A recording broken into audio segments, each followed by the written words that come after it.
नमस्कार. पावसाळा सुरू झाला आणि वेगवेगळ्या रानभाज्या यायला चालू झाल्या. इथं मी बनवली आहे पावसाळी बांबूच्या कोंबांची भाजी.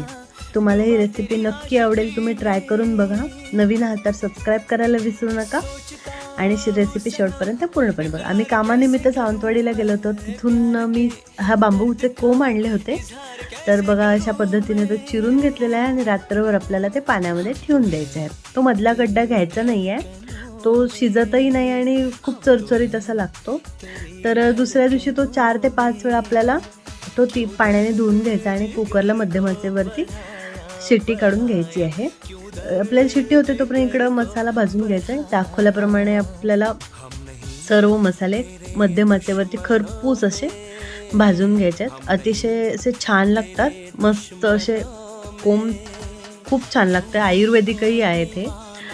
तर आता मसाला भाजून घेतल्यानंतर इकडे कोंबही शिजलेले आहेत. तर आपल्याला ते वाटून घ्यायचं. तयार झालेला तो मसाल्यामध्ये 1 चमचा गरम मसाला, लाल मिरची पावडर, थोडीशी चिंच घालून आपल्याला ते पाणी घालून वाटून घ्यायचं आहे.